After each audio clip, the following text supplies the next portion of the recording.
দরুদ শরীফ পড়ি। আল্লাহুম্মা সাল্লি আলা মুহাম্মাদি ওয়া আলা আলি মুহাম্মাদ কামা সাল্লাইতা আলা ইব্রাহিম ওয়া আলা আলি ইব্রাহিম ইন্নাকা হামিদুম মাজিদ। আল্লাহুম্মা বারিক আলা মুহাম্মাদি ওয়া আলা আলি মুহাম্মাদ কামা বারাকতা আলা ইব্রাহিম ওয়া আলা আলি ইব্রাহিম। বিসমিল্লাহির রহমানির রহিম। হযরত আবু হুরায়রা রাদিয়াল্লাহু তাআলা আনহু হইতে বর্ণিত আছে যে রাসূলুল্লাহ সাল্লাল্লাহু আলাইহি ওয়াসাল্লাম ইরশাদ করিয়েছেন, আল্লাহ তাআলা ওই ব্যক্তিকে ঘৃণা করেন যে কঠোর মেজাজের হয়, অধিমাত্রায় খায়, বাজারে চিৎকার করে, রাত্রে মরার মতো পড়িয়া ঘুমাইতে থাকে, দিনের বেলায় গাধার মতো দুনিয়াবি কাজে আটকিয়ে থাকে, দুনিয়ার বিষয়ে অভিজ্ঞ হয় আর আখিরাতের বিষয়ে অজ্ঞ।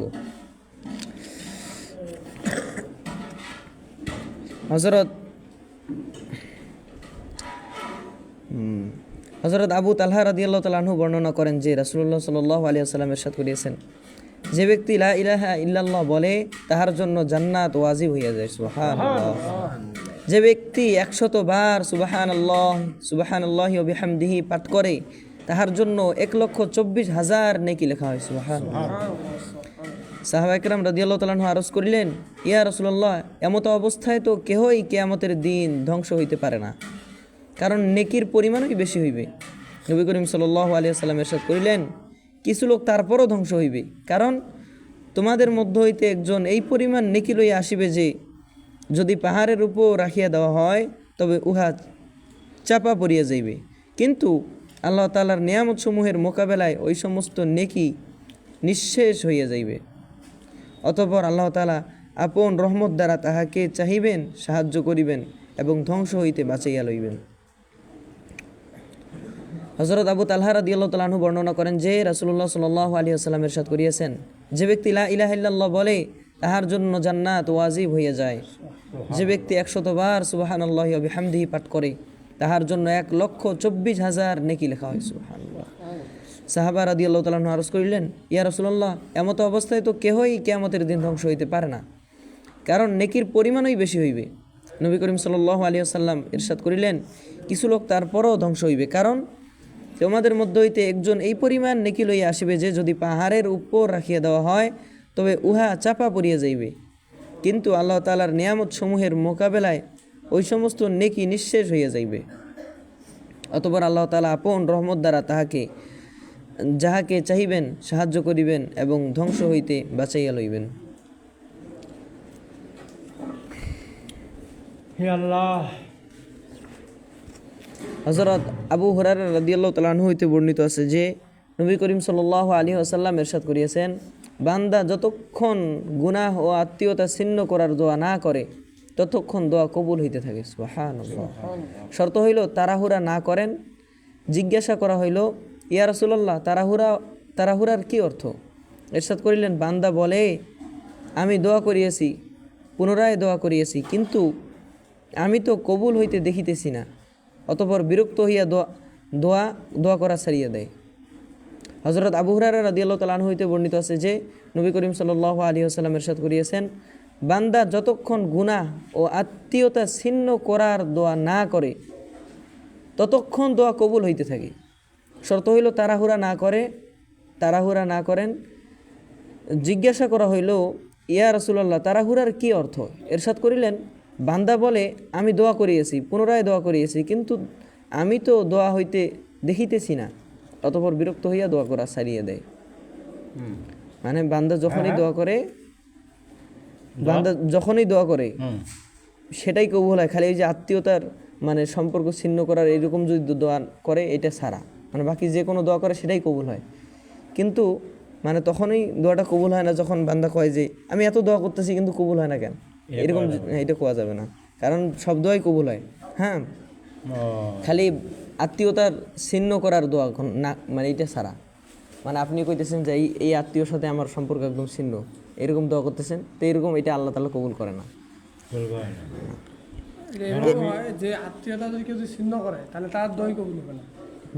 আপনি আত্মীয়তার সাথে সম্পর্ক ছিন্ন করবেন, আপনি আল্লাহকে যতই দোয়া করেন না, দোয়া কবুল হবে না। এটা একটা হাদিসে যে আত্মীয়তা ছিন্নকারী জান্নাতে প্রবেশ করে না, কিরকম একটা আছে, কি আছে না? আছে।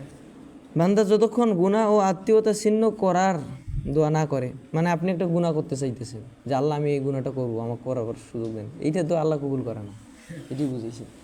এই দোয়া আর আত্মীয়তা ছিন্ন করার দোয়া না করে ততক্ষণ দোয়া কবুল হইতে থাকে। শর্ত হইল তাড়াহুড়া না করে। জিজ্ঞাসা করা হইলো যে তাড়াহুড়ার অর্থটা কি? এরশাদ করিলেন, বান্দা বলে আমি দোয়া করিয়েছি, পুনরায় দোয়া করেছি, মানে বারবার করতেছি কিন্তু দোয়া তো কবুল হইতেছে না, এইটা হলো তাড়াহুড়ার অর্থ। এটি বলছে। হযরত আবু হুরায়রা রাদিয়াল্লাহু তাআলা আনহু হইতে বর্ণিত আছে যে রাসূলুল্লাহ সাল্লাল্লাহু আলাইহি ওয়াসাল্লাম ইরশাদ করিয়েছেন, লোকেরা নামাজের মধ্যে দোয়ার সময় আসমানের দিকে দৃষ্টি উঠানো হইতে বিরত হইবে, নতুবা তাহাদের দৃষ্টিশক্তি ছিনাইয়া লওয়া হইবে। আমি কোন হাদিসে বলছিলাম ফাদার নাম তাকাবে নামাজের সময় কেউ যদি কোনো ব্যক্তি আসমানের দিকে তাকায়, আল্লাহ বুঝিয়ে দিচ্ছে যে তুমি এখান থেকে দৃষ্টি নাও, যদি এরকমভাবে রাখো তাহলে আল্লাহ চাইতে তুমি ওই দিকে রাখে দেবে দৃষ্টি, তখন ওইভাবে দেখতে হতে হবে। এরকম হয়েছে একটা ঘটনা আছে, হ্যাঁ, যে এক অনেক বড় মানে আলেম, সে জানে যে নামাজে এরকম করলে তার চেহারা বিকৃত হবে, মানে হাদিসেও পড়ছে, কিন্তু সে বলে আসলেই কি হবে না না, এরকম মানে একটা চিন্তা ফিকির করে সে ওই নামাজে দাঁড়িয়ে এমনি এমনি করতেছে। তো তার এমন অবস্থা হয়েছে, হ্যাঁ, যে পরে তখন সে ওই ছাত্রদেরকে যখন পড়ায় তেমন চেহারাটা এমন মানে গাধার মতো হয়ে গেছে আর কি, যে তখন সে ওই পর্দা দিয়ে হেরে ছাত্রদের পড়ায়। তো ছাত্ররা তো অনেক মানে ইয়ার মধ্যে মানে একটা ইয়া মনের মধ্যে একটা ইয়া থাকে না, যে কী ব্যাপার হুজুর এমনি পড়ায়, কোনো দিন সামনে আসে না, ব্যাপার কি কবে না, তো এমনি কইতেছে। তো তখন তো বলতেছে হুজুর ইয়া আপনাকে আমরা দেখব, আমাদেরকে দেখাইতে হবে। তো এরকম অনেক মানে জোরাজোরি করতে করতে করতে করতে তো বলতেছে যে আমাকে যদি দেখো তাহলে আমার কাছে আর পড়তে আসবা না, এমনি কইতেছে। তো তখন একদিন দেখাইছি, দেখানোর পরে শেষ অবস্থা। এই হলো অবস্থা, হ্যাঁ। তো এটা আসলে সত্যিও হয়, পরীক্ষা করতে যাইয়েন না আবার। আচ্ছা, হযরত আবু হুরায়রা রাদিয়াল্লাহু তাআলা আনহু হইতে বর্ণিত আছে যে রাসূলুল্লাহ সাল্লাল্লাহু আলাইহি ওয়াসাল্লাম ইরশাদ করিয়েছেন, লোকেরা নামাজের মধ্যে দোয়ার সময় আসমানের দিকে দৃষ্টি ওঠানো হইতে বিরত হইবে, নতুবা তাহাদের দৃষ্টি শক্তি ছিনাইয়া লওয়া হইবে।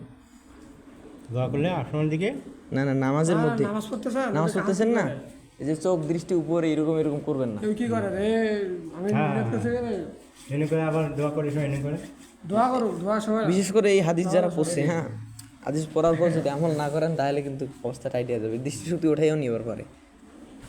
চোখের এখন দেখতে পারেন না, আল্লাহ সাইডে নাও দেখতে পারবেন। নামাজের মধ্যে দোয়ার সময় আসমানের দিকে দৃষ্টি উঠাইতে বিশেষভাবে এই জন্য নিষেধ করা হইয়াছে যে দোয়ার সময় আসমানের দিকে দৃষ্টি অনিচ্ছাকৃতভাবে উঠিয়া যায়। কি বলছে এখানে? দোয়ার সময় যদি আকাশে দেখে দোয়ার সময় যে অনিচ্ছাকৃতভাবে মাথার উপরে ওঠে না, এটাই বলছে যে এই জন্যই নিষেধ করা হয়েছে নামাজের সময়, যে দোয়ার সময় অনিচ্ছাকৃতভাবে উঠে যায় মুখটা। আমি সবার কাছে গেলাম, কোনো সমস্যা নাই মনে হয় নাকি? দোয়ার সময় সমস্যা নেই, মানে এটা উঠে যায়, এই জন্য নামাজের সময় এটা নিষেধ করছে উঠাইতে। আমি সবাইটা গ্যাসটা আর গ্যাসটা চুলা খালি কয়েল ধরে দিল। হযরত আবু হুরায়রা রাদিয়াল্লাহু তাআলা আনহু বর্ণনা করেন যে রাসূলুল্লাহ সাল্লাল্লাহু আলাইহি ওয়াসাল্লাম ইরশাদ করিয়েছেন, তোমরা আল্লাহ তাআলার পক্ষ হইতে দোয়া কবুল হওয়ার ইয়াকিনের সহিত দোয়া করো, আর এই কথা বুঝিয়া লও যে আল্লাহ তাআলা সেই ব্যক্তির দোয়া কবুল করেন না যাহার অন্তর দোয়া করার সময় আল্লাহ তাআলা হইতে গাফিল থাকে, গয়রুল্লাহর সহিত মশগুল থাকে। আউযুবিল্লাহ। হযরত হাবিব ইবনে মাসলামা ফিহরি রাদিয়াল্লাহু তাআলা আনহু রাদিয়াল্লাহু তাআলা আনহু বলেন, আমি রাসূলুল্লাহ সাল্লাল্লাহু আলাইহি ওয়াসাল্লামকে এই ইরশাদ করিতে শুনিয়েছি যে কোনো জামাত এক জায়গায় সমবেত হয় এবং তাহাদের মধ্য হইতে একজন দোয়া করে আর অন্যান্যরা আমিন বলে, আল্লাহ তাআলা তাহাদের দোয়া অবশ্যই কবুল করেন। সুবহানাল্লাহ। তালিমটা আপনি করেন, আমি একটু পড়বো। হ্যাঁ, আমি একটু পড়বো, আমার কিতাব পড়বো। তোমার কিতাব আপনি এটা করেন।